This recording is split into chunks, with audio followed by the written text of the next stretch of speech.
네, 여러분 안녕하십니까. 뉴스 빅5 시작하겠습니다. 오늘 함께 하실 세 분 먼저 소개해드리겠습니다. 하재근 사회문화평론가, 이두화 전 국회의원, 양지열 변호사 나오셨습니다. 어서 오십시오. 안녕하세요. 주말 사이에 냉장고에서 영아 시신 2구가 발견되면서 충격을 줬었는데 동거남의 여동생이 신고를 한 겁니다. 경찰 관계자의 얘기부터 들어보겠습니다. 그 집에 놀러 왔던 사이인데 좀 자세한 부분은 지금 수사하고 있기 때문에 좀 더 진행돼 봐야. 깐 곳에 만약에 버려서 사체가 발견되면 들킬까봐 그냥 본인은 냉동실에 보관하는 게 더 안전하다고 생각한 것 같습니다. 언제나 만날 때마다 이 펑퍼짐한 옷을 입고 다녀서 자신은 예전에 이제 만날 때는 알 수가 없었다 이렇게 얘기를 합니다.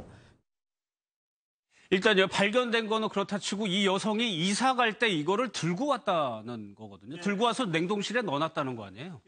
이 여성이 작년 4월부터 이 남성하고 동거를 시작했다고 하니까 그 전까지는 자신의 집에 저 아이들 시신을 보관하고 있다가 그랬겠죠. 동거를 시작하면서 이사를 할 때 뭐 라면 박스 같은 데다가 포장을 해가지고 본인이 직접 가지고 이동을 했다고 합니다. 근데 이제 그 동거남 같은 경우에는 전혀 그것을 인지하지 못했고 그리고 냉장고 안에 까만 비닐봉투에 넣어서 냉동실에 넣어놨지만 동거남과 70대 동거남의 어머니도 전혀 그것을 모르는 상태에서 1년 이상을 지내다가 동거남의 여동생이 와서 이제 반찬을 해주려고 냉장고를 뒤지다가 어머니한테 그것을 발견하고 신고를 했다는 거죠.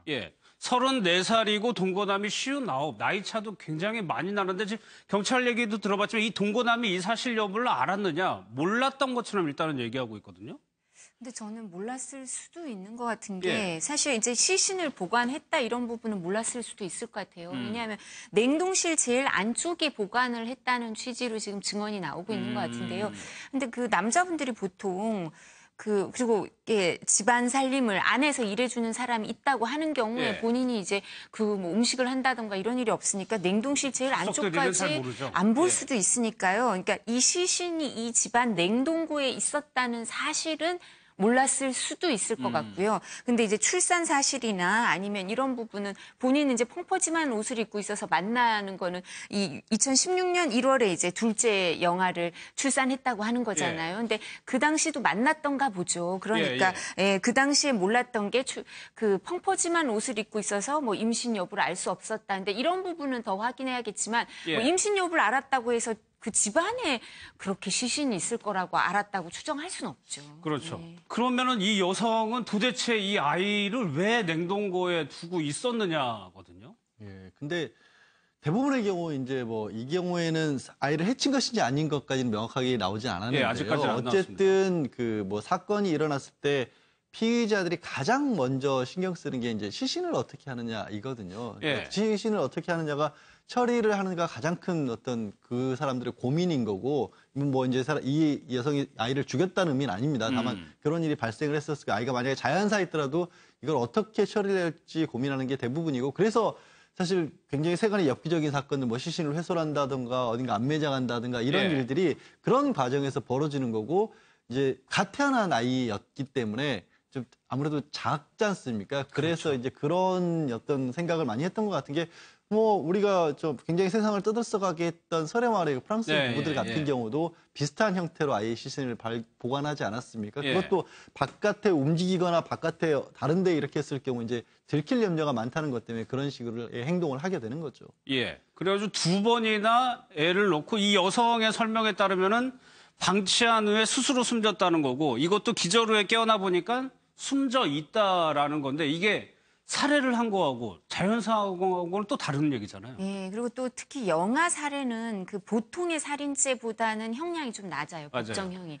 그게 왜냐하면 우리가 이게 이 역사가 역사적인 이유가 있거든요. 근데 이제 우리나라뿐만 아니라 뭐 외국에도 보면 사실 뭐 낙태 문제 갖고도 프로 초이스냐 프로 라이프냐 이런 문제가 있는 것처럼 낙태 다음 단계죠. 그러니까 이제 아이가 뱃속에서 나와서 영아 단계에도 그 산모들이 산 직후에 산 전이나 산 후에 우울증이라든가 아니면 이런 여러 가지 상황이 있을 수 있기 때문에, 그리고 연역적으로 영아에 대해서 어떤 성인과 똑같은 어떤 생명권이 있다 이렇게 인정하게 된 게 최근이어서 이 법은 옛날에 만들어졌으니까요. 영아 살해에 대해서 조금 사람들도 조금 더 이렇게 보통의 사람이 죽는 것보단 더 낮게 생각했던 게 있죠, 옛날에는. 예. 그리고 이제 산모들의 경우에도 그런 사상이 있는데 이제는 영아 살해에 대해서 점점 엄하게 처벌을 하고 있는데요. 그렇다 하더라도 영아 살해가 법정형이 낮다 하더라도 그냥 자기가 책임이 없다는 거하고 있는 거하고는 너무 다르죠. 그러니까 예. 영아 살해가 아닌 경우에는 자연사한 경우에는 시체 유기만 문제가 되겠지만 이게 살해가 있으면 살해하고 시체 유기 어느 게 더 중하냐 뭐 이런 걸 따져보고 하는데 예. 그런 문제가 있으니까 자기 죄가 더 커지니까 이렇게 얘기를 하는데요. 본인이 방치 후에 숨졌다 이렇게 얘기했잖아요. 첫 번째 아이는. 근데 그 영아가 엄마가 뭐 모유든 이렇게 뭐 그렇죠. 케어를 안 해주면 당연히 죽는 거죠. 죽을 수도 있죠. 그러니까 이거는 자기가 뭐 고의가 이렇게 정말 죽일 의사가 있었던 건 아니라 하더라도 미필적 고의 내지 과실 뭐 이런 문제는 생길 수도 있는 거고요. 예. 두 번째는 그러니까 이제 기저로 깨어나 보니 숨졌다. 그러니까 내가 별로 책임이 없다. 이런 취지 얘기를 하고 싶은 것 같아요. 두 번째 악에 대해서. 근데 이런 부분은 사실관계 이 부분은 이제 진술을 계속 받아보고 또 이제 주변 정황도 좀 살펴보고 또 무엇보다도 이제 부검을 할 건가 그렇죠. 봐요. 아이들을. 예. 그래서 정말 이렇게 숨진 이유가 무엇인지 이렇게 이 부분을 좀 더 살펴보고 나서 얘기를 해야지 뭐 또 사실 자기 아이잖아요. 그래도. 근데 뭐 지금 양 변호사님 말씀하신 것처럼 엄마가 어떻게 했냐 마냐 이런 함부로 추정하긴 또 어려운 얘기 같습니다. 경찰에서는 오늘 영아 시신에 대해서 부검을 할 예정인데 왜 그랬느냐 이 여성한테 물어봤더니 자기가 애를 낳고 미혼모인 거를 밝히기 싫어서 그랬다라고 진술을 했거든요. 예. 단지 그 이유라면 그러니까 이성적인 사고가 가능한 상태에서 지금 이 아이를 내가 이렇게 낳고 이 아이를 유지할 경우에 나는 미혼모가 되고 나한테 손해가 되니까 이 아이를 없애야 나한테 이익이다라고 그렇죠. 이해득실을 따져서 그렇게 한 것이라면 이건 죄질이 너무나 안 좋은 거고 그렇게 정신이 멀쩡한 상태에서 아이의 시신을 냉장고에 넣고 바로 그 곁에 음식을 나란히 놓은 상태에서 1년 이상 그 음식을 꺼내 먹었다고 생각을 한다면 이건 너무나 끔찍한 사건인데 그러니까 거기에 대해서도 뭐 경찰은 어쨌든 모든 가능성을 열어놓고 수사를 하고 있다는 거고 근데 다만 이 여성의 진술밖에 없는 상황이고 무슨 물증 이런 거 없고 남편은 동거남은 어차피 모른다고 할 것이고 그리고 또 아이를 부검해봐야 영아 부검이 구체적인 뭐 이런 사안이 어른처럼 잘 드러나지 않는다고 해서 이게 조금 사실관계가 100% 드러날 가능성이 낮아 보이는 어려운 상황이긴 한데 한 가지 또 다른 가능성이 뭐냐면